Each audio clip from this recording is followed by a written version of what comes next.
evening, everybody. My name is Pavna and I am from Artisanry Co. We do a Thursday live every afternoon, and this afternoon we struggled to get I'm going to try and see if I can get Jaimie on.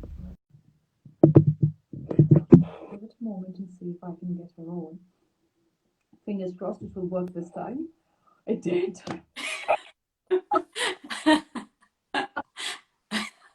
Oh, Yay! God, take 5. Almost prepared to say, all right, is it going to work or not? To you. Good evening. Um, so I haven't given an introduction yet because I thought I might have to do it a few times before we get this to work. I'm Bhavna and I'm from Artisanry Co. We are a social enterprise, and we work with small independent artists and makers, and we support their business journey on a revenue side in the not-for-profit online sales platform that we start with. Our community sells through this platform. Jaimie's a part of our community and on our platform, and she's an abstract artist. I'm going to let Jaimie give the introduction herself. Hi, so I'm Jaimie Volkaerts. Yeah, abstract artist. I do paint occasionally kind of semi-abstract as well. And yeah, hello, thank you for coming. Fantastic.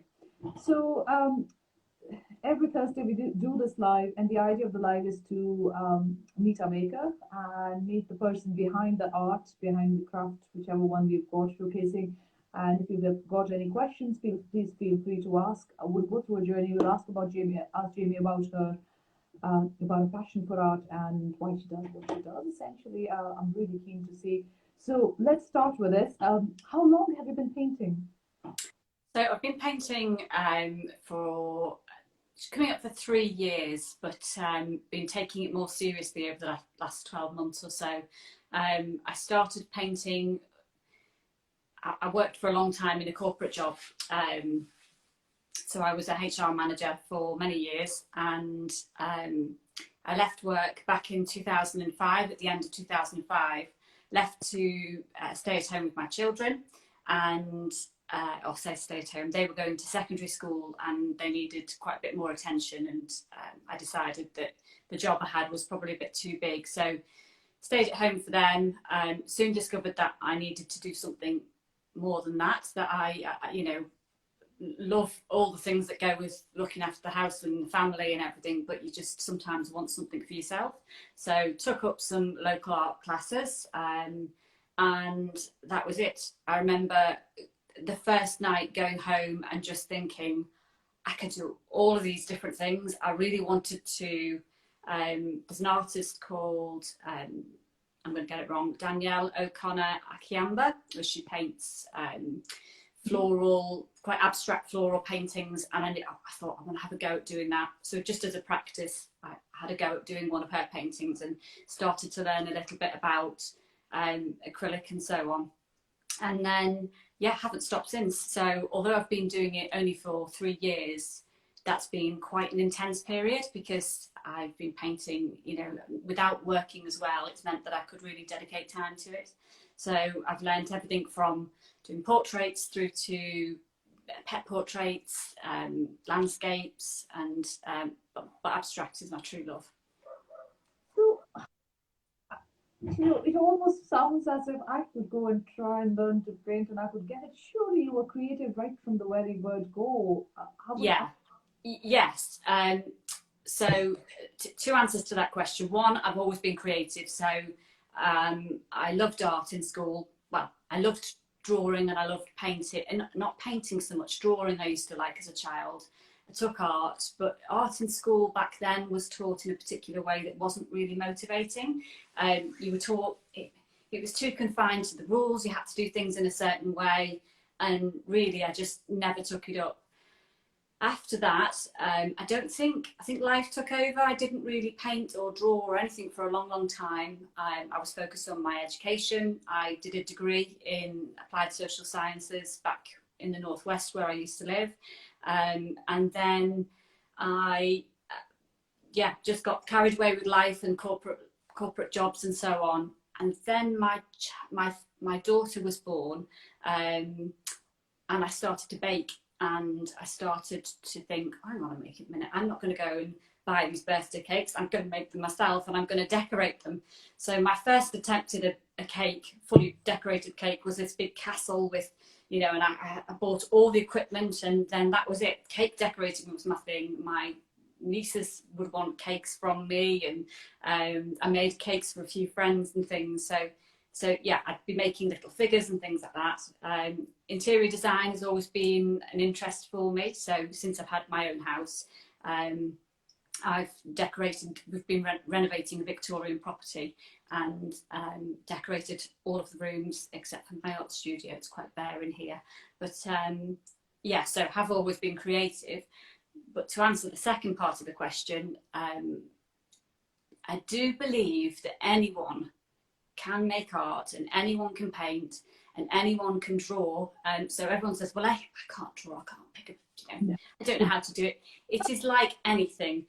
It's just a process, and you just need to learn it. Now, not everyone has the ability to come up with ideas, and some people will just paint what they see, and that's absolutely fine.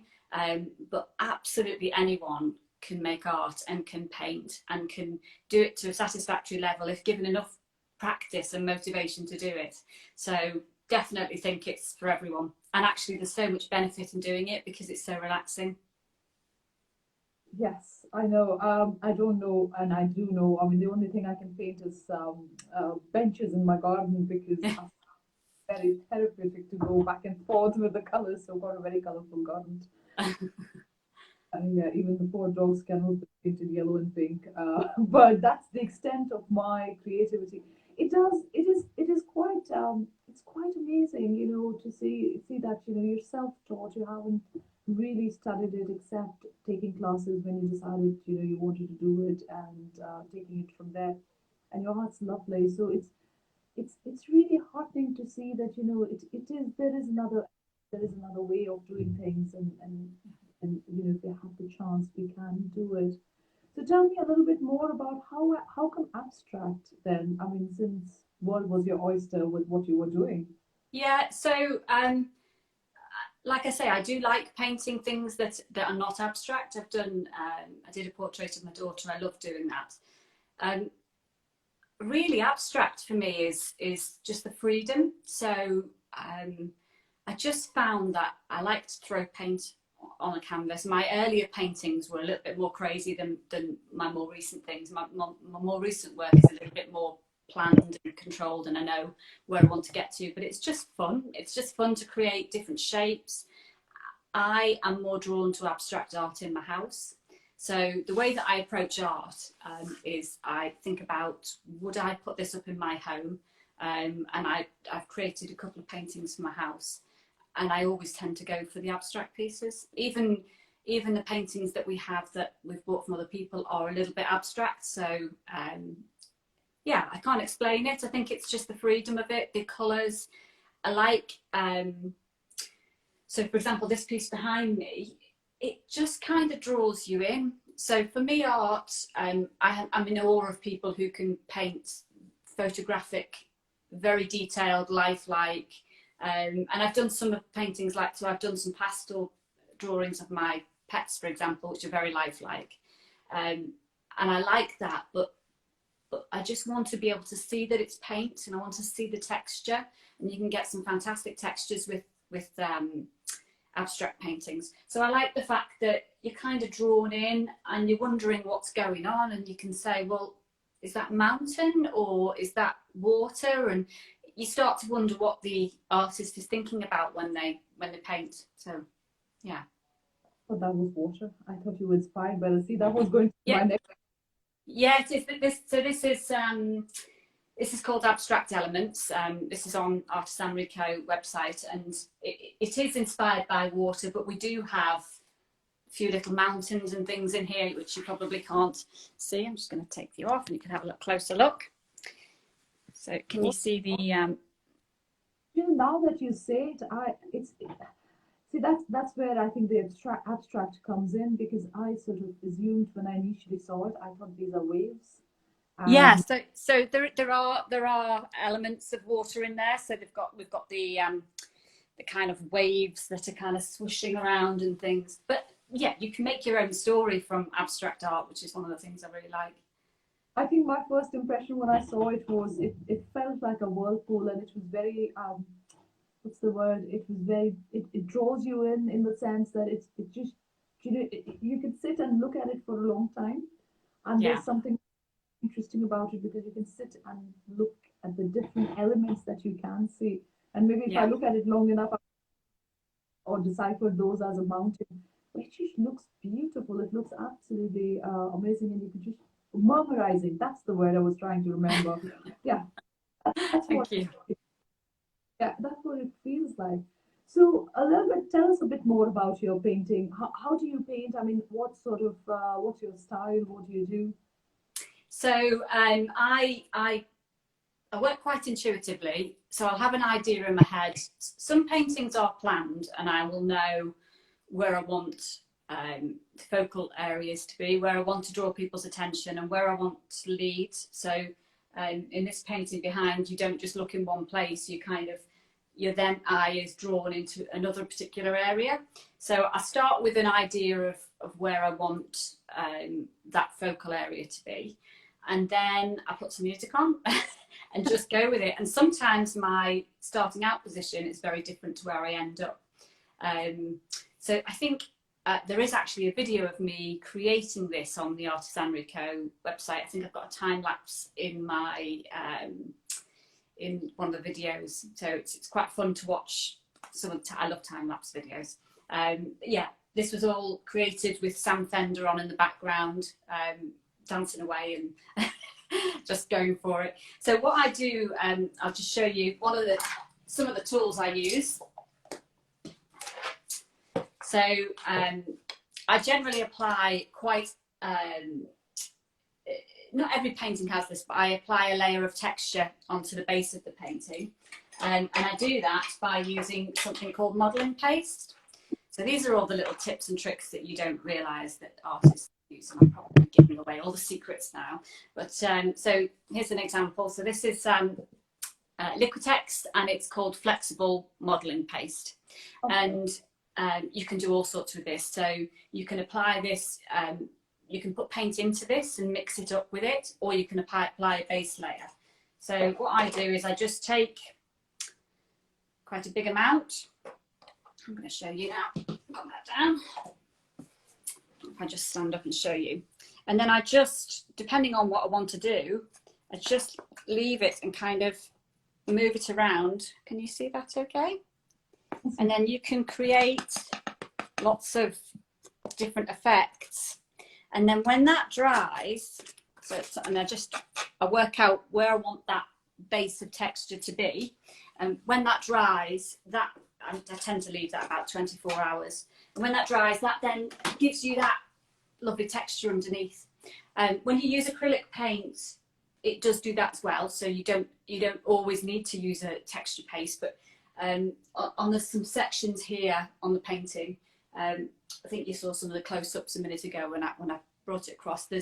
There is some modelling paste underneath there to give it that kind of interest, because there are areas of painting that you want to be quiet, and you don't really want every part of your painting to be really kind of active all over. So in those quiet areas, you still want people to have somewhere to rest their eyes and have a look and give a level of interest.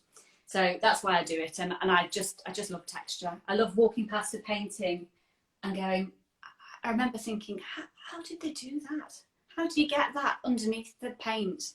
So acrylic paint does allow you to do that as well if you put it on thick enough. It's a technique called impasto, and yeah, you can do it without the paste, but I like to use the paste because it gives it that extra dimension. So then I then use a combination of light and dark colours within my painting to achieve a level of contrast, because we are drawn to difference, so our eyes like seeing difference. So what looks really nice is when you have a really white piece next to a really dark piece.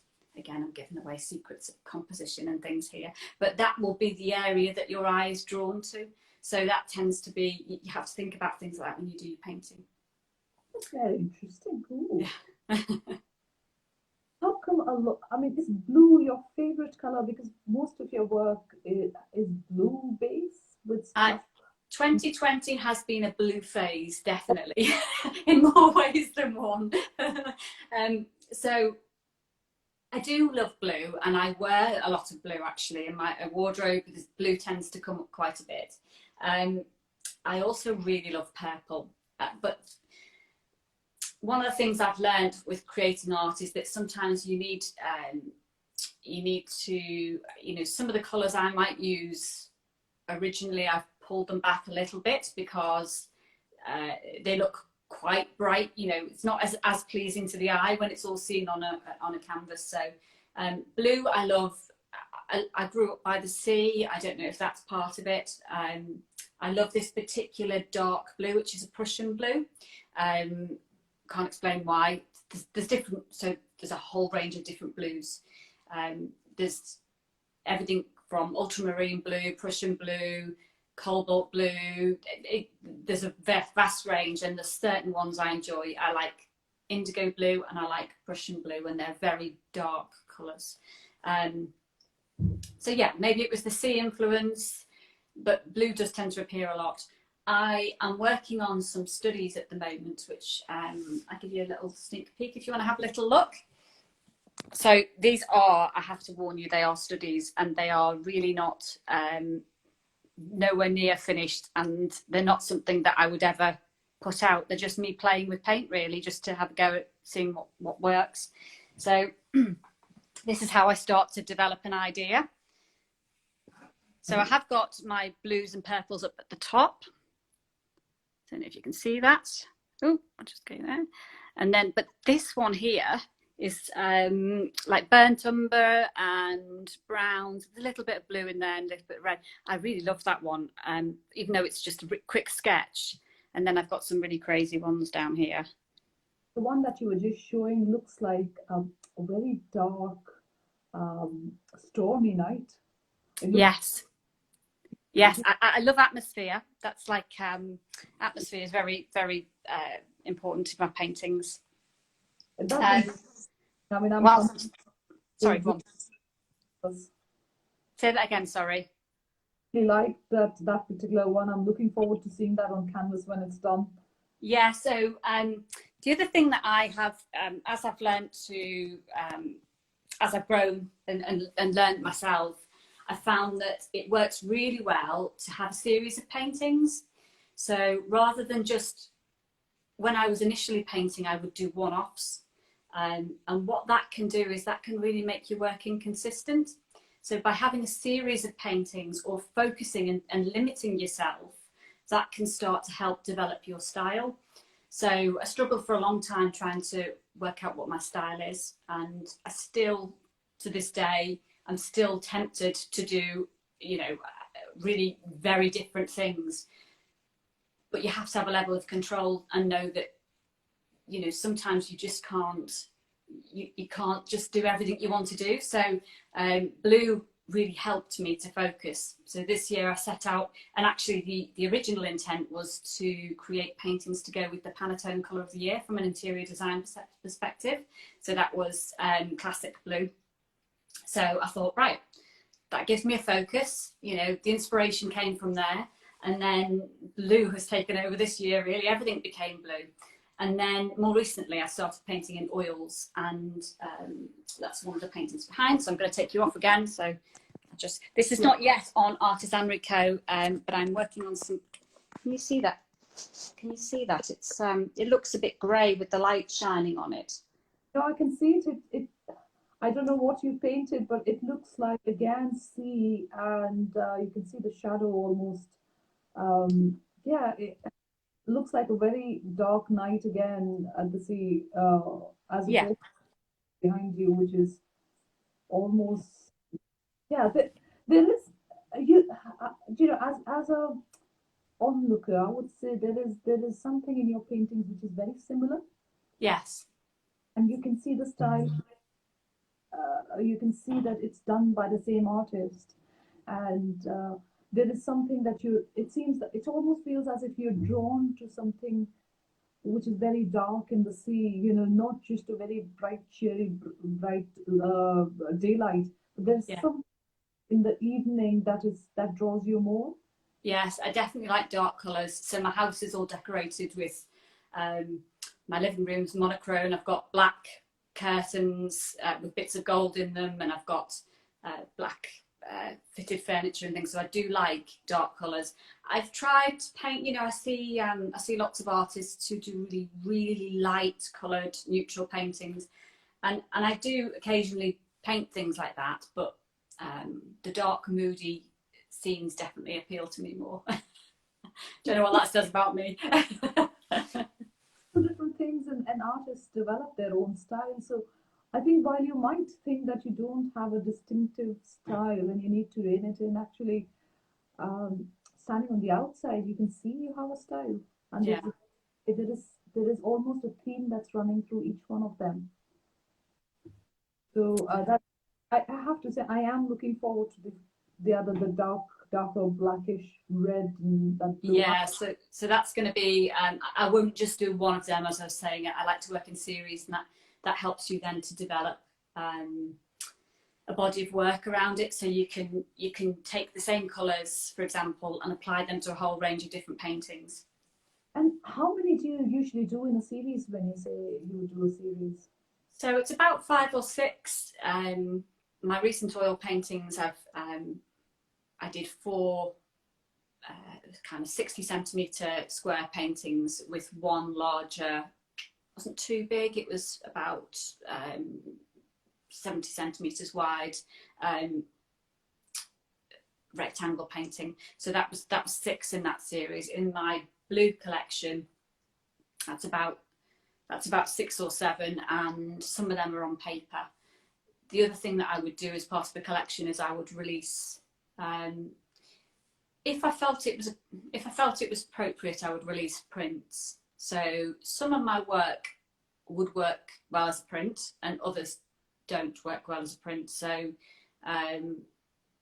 yeah, I haven't released a print yet on any of the blue collection, but I intend to for some of them. As an example, I'll show you this one. So this is an original painting on paper.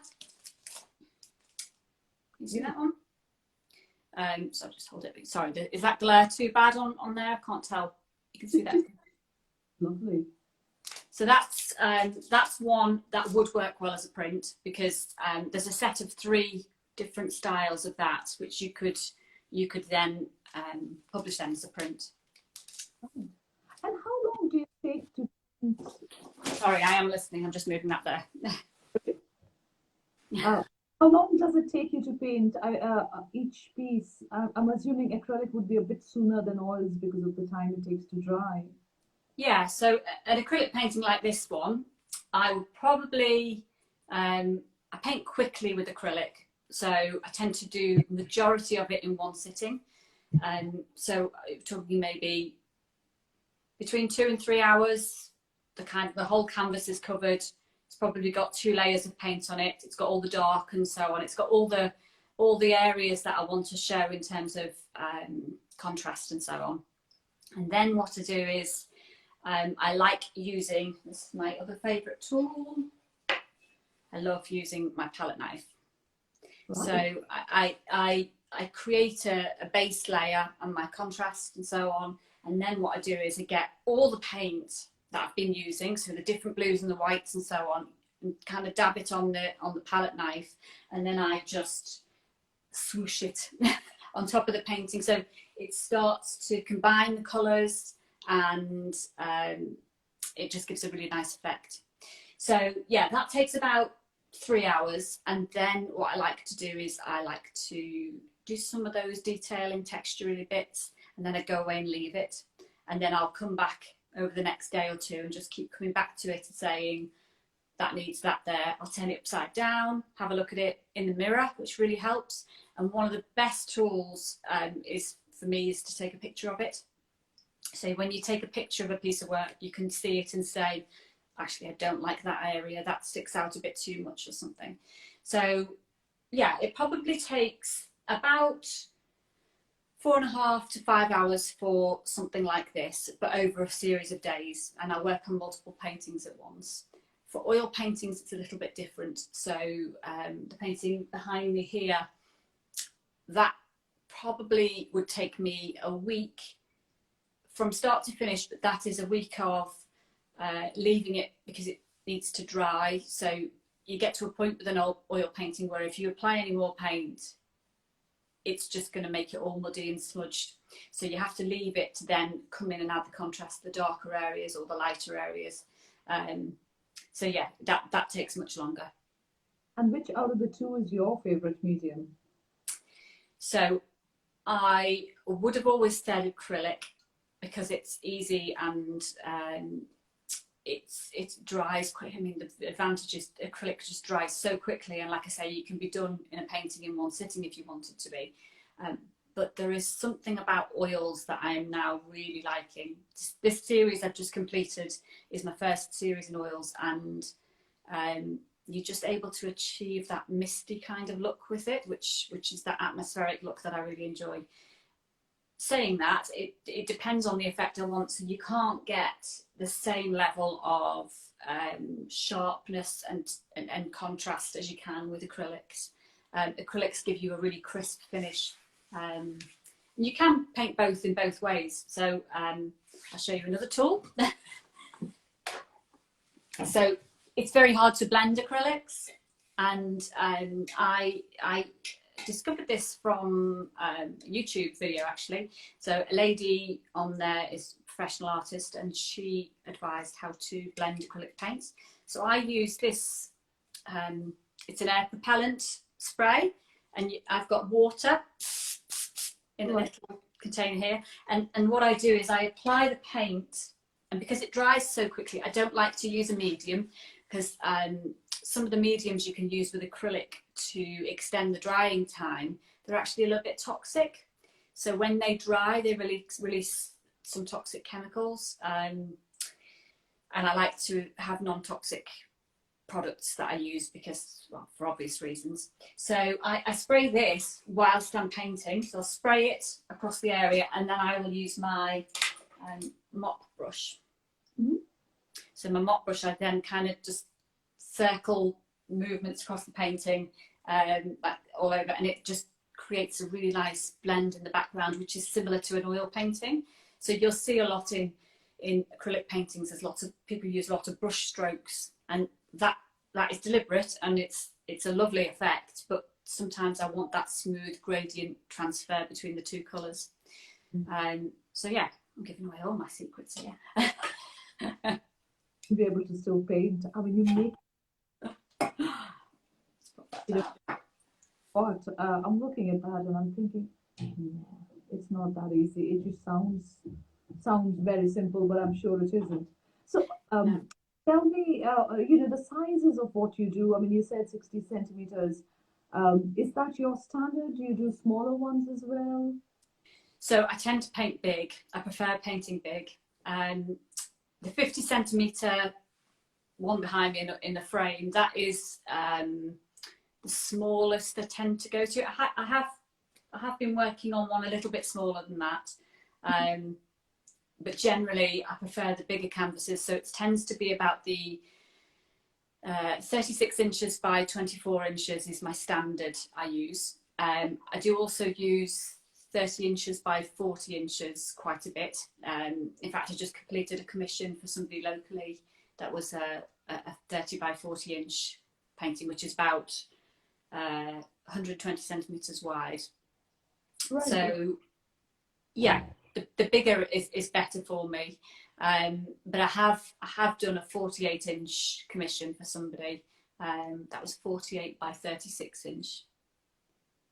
It's interesting. A lot of acrylic artists have said they prefer bigger ones, and is it how it paints, or is it the technique that of how you do it that it is easier or more, I don't know, more fun to do it on a bigger canvas? It's just you've got more freedom of movement. I can see somebody's just asked a question here, just to respond to Peter. So how much a piece would cost of the 36 inch by 20, 36 by 24 inch, and that's £450. And then I do have some pieces that are less than that, some of my older pieces. So I'll just show you this one, which is this isn't blue. So this is one I've got on Artisanry Co, and it's quite a textured piece. This is a bit of a different style, but this is what I did a lot of initially. So I'm going to hold it up close so you can see it's a palette knife painting. Yeah. So yeah, and if I just put that back here. It's the same size as the other one. That's exactly the same size. It is less in terms of cost because that's an older painting. So obviously there's my newer work kind of goes up according to price increases and so on. So yeah, that one's 350. Yeah, and then I'm trying to think if there's any other sizes. I do have prints available for some of the pieces I do, which I've got a couple of large, same size, very deep, very good quality canvas prints on Artisanry Co, and they're £175 each. And they've got a very thick, deep frame. I think I showed one of them on my last live I did when we were on Black Friday. You know, I find it very interesting until I started Artisanry and I started working with independent makers, artists. I would have never ever thought of buying directly. Yeah. Never even thought of buying online. No.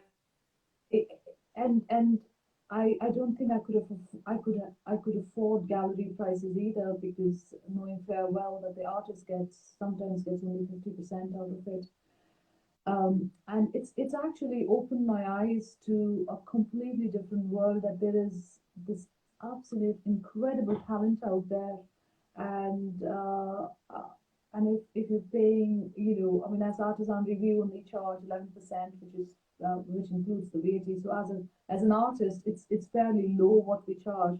Yeah. And make it more accessible to everybody. Because from my own experience, I would have never thought of buying an original art. And I speak to all of these lovely makers, including yourself, and I think, you know, I wish I knew that earlier. Yeah, it's definitely a more recent thing though. So this year, what's happened is that obviously footfall has not been in the galleries, and that's then created an opportunity for artists to be able to go more online. I mean, they've always had the bigger online art platforms like your Saatchi Art Finder and so on, but they do take quite a large percentage from artists in terms of their commission, and you are you know, a small fish in a very, very big pool with thousands of artists on there. So it just depends on how much exposure you can get from that. They definitely have their place, and there's definitely a growing trend for people to buy more art online. And actually, I think the reassurance, you know, I always say to people that you can return your product if it obviously it needs to be returned in exactly the way that it was received, providing there was no damage in delivery. But people need to see that piece in their home sometimes. So the other thing I offer for local clients is I sometimes take the artwork round to their house, and I allow them to have it into their house for 24 hours and just say, just leave it here, have a look, see do you like it, you know, and decide whether you want to buy it, because you need that reassurance that you can send it back. You know, when people say that they won't accept returns, commissions is a little bit different, because a commission is very bespoke to that person, and you can't then just go and sell it on necessarily. But yeah, you need to be able to return products when it's like anything. If you buy it online, you need to be able to send it back if it just doesn't work for you. Maybe there is a way to have little canvases with the color schemes that you're doing at the moment. Yeah. Patches that you would send, people would send for, I don't know, curtains in the old days, or blinds for that matter. Yes, so working with them with their interiors, or them sending wallpaper samples. So I've actually got a wallpaper sample down on the floor there, because I am actually painting a painting for my kitchen. So you know, I do use the design I've got in my kitchen to be able to create my painting. Interior design is a big part of how I work. But yes, I agree. So what I've done with some people, this one particular client, she lived it's about 45 minutes away. So I did some, as a commission, she was wanting a very big piece of work. So I did some sketches first. And when I say a sketch, I did a small painting, agreed with her, did she like the style, did she like the colours and so on. And with other clients, I have actually done a little, like you say, a swatch of the colours that I intend to use. And in that case, the person did actually live locally. So I took it round to their house and we had a look in that bedroom to check that it fitted with the colours and so on. So yeah, that is definitely something I do. Something we need to talk about a little bit more as well when we're talking about artwork, to say, it's not completely blind, and there's a way to know. And to be honest, given that with everybody's back against the wall with COVID, there was no choice with going online. I suppose we've all become more comfortable with it as well. And if you'd asked this question a year ago, people would have said, "Oh God, no, not art." Yeah. Year into it, somebody said we are about 250 days, must be about 20 days ago, so must be 270 days into lockdown. So I suppose long enough for the brain to get used to the idea that there is a possibility, and there very much is a way to do it. Yeah. So that's really interesting. So your prices, you say, range from about £300 onwards. Yeah, so the smaller pieces on paper that I showed before, the wave, for example, that's a much lower price. So that's £50 for the. Say that again. Sorry. The wave. Your sound went completely then.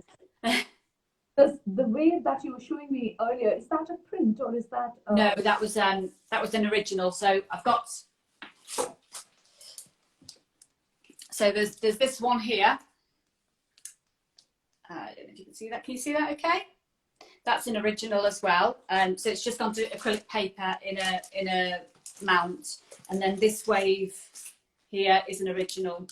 So they are £50 each, and they are, with the mount, it's 18 inches by 14 inches.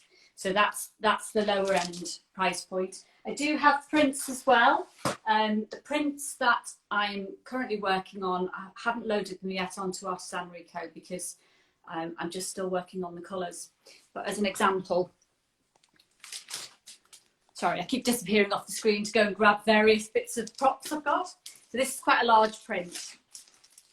Can you see without the light? I've got lighting on in the background, so I'm trying to. Well, I can see it, and I'm sure others can see it as well. It's again, yeah. There is something about your work which does make you sit and look, think, yeah, in a nice way, in a really nice. Well, this one was.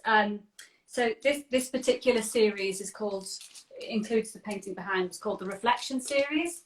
And I've created this, it was born out of lockdown actually.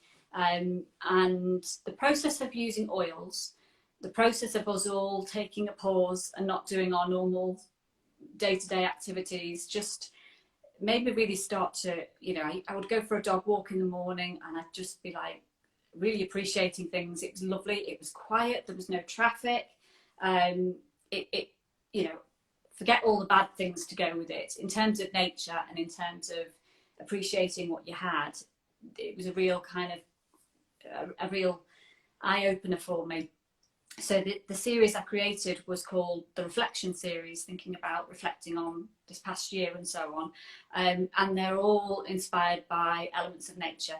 So that one is all the sky, and it's called Release, and read into that what you will, but it's very much around nature and the sky. I've got other pieces in the collection, which the one behind me here is called A Moment of Reflection. And then I've got a bigger version of this, which is called A Moment of Calm. So yeah, all about reflecting. Oil painting makes you slow down, and I'm not very good at slowing down, so that kind of process really just made me think about things.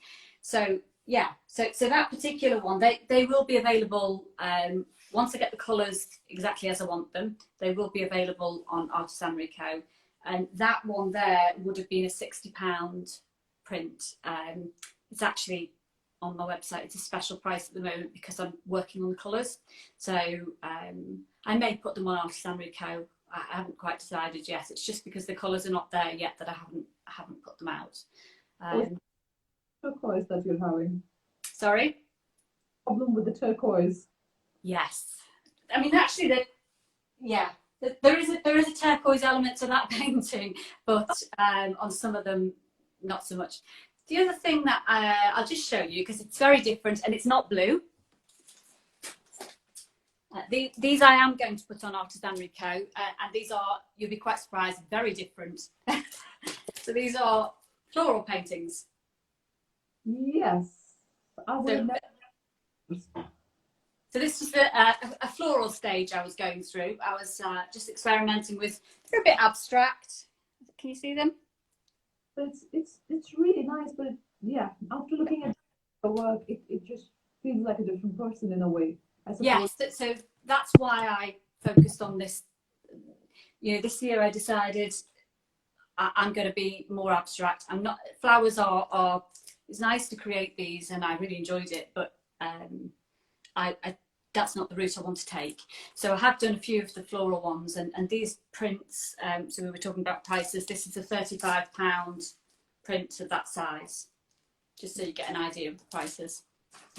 So the next question was going to be the actual art. Is there anything else you want to divert, you want to get into cards or any other merchandise which most artists take the route? I'm not sure if that's the right thing or the wrong thing to do, but I suppose everybody is different. Yes, so I do long term want to get more into that, and I want to keep it separate. So I want to have my fine art section of my business, which is pretty much what you're seeing here. But then I want to create specific products that are tailored towards more of the print on demand, the merchandising and so on. But I do, like I say, want to keep it separate. So I did go through a stage of painting macaroons, very realistic macaroons, yeah. And they would look great on cards and print and so on, because one of the things that I enjoy about art is I like variety. I like things to change. So why should I restrict myself? But I need to keep my fine art side of things consistent and more, consistent is the right word. But then I want to do things differently from a printing point of view. So from a fine art point of view, I'll definitely be producing prints from them. There'll be fine art prints of the highest quality. I use a local company for some of my prints. They do a beautiful job. But then more of the merchandising, I want to look to do something different. I would agree. I think everybody in sort of your shoes with art tends to go down the same route, and you want to stand apart from it. I suppose that's the way to go. So definitely a bit more thought into it. So how does your next year look for you in terms of your art? Where do you think you're going to go with it? So I have a plan to release a number of collections. That's just part of normal business. I would like to get some gallery representation next year, and I really want to do some in-person events next year. I had 2 big events planned, and they, unfortunately, as with everyone else, it was cancelled.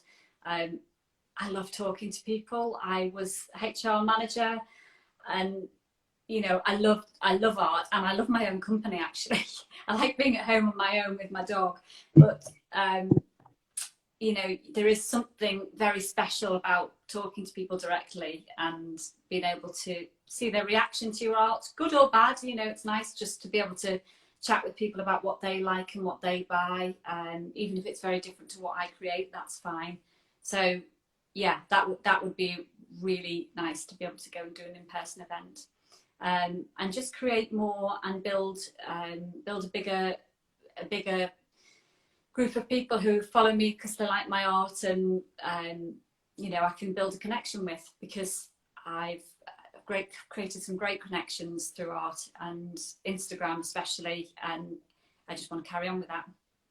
That's really, really interesting. Before I ask you any other question, we've got a few people who've joined now, and I don't know anybody, so I thought a quick reintroduction might be useful. Why don't you go first and I'll go next?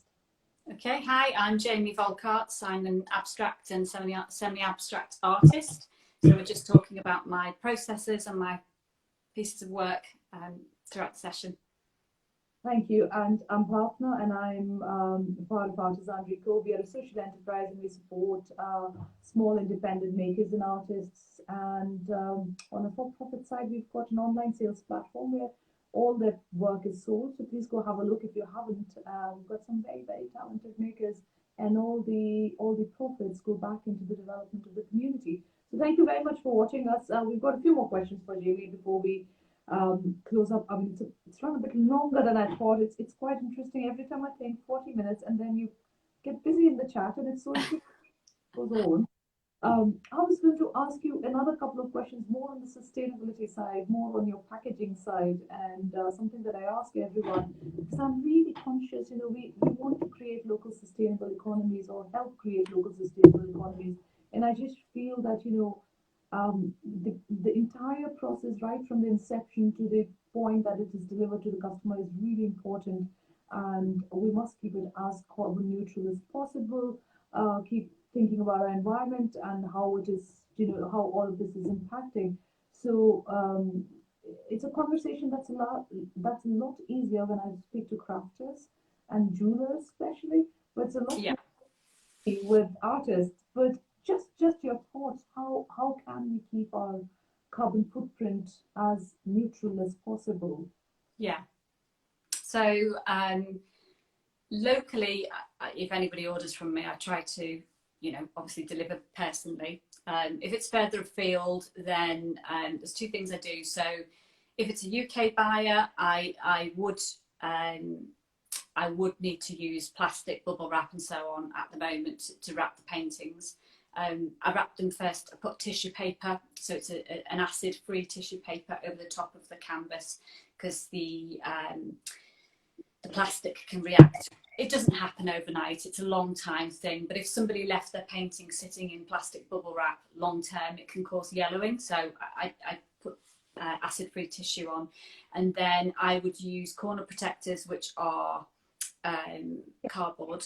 So what I would say though is sometimes they are the plastic ones, but that will be because something has been sent to me that has them on, so I reuse them.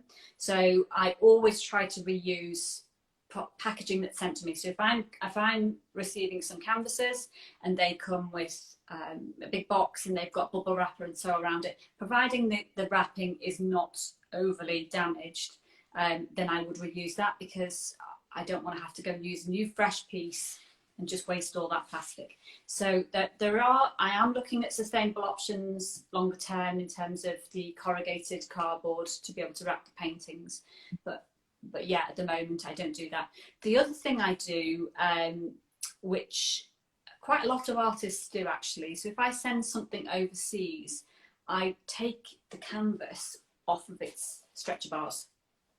So I'll show you on the back here.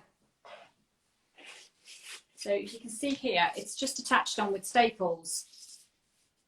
Now, if I send that as it is to overseas, then the parcel costs would be very high, and the customer has to pay a lot of money for it. Also, it's got more of a chance of being damaged, because if something were to go through the box, you know, there's more of a risk. So I take it off the stretch bars.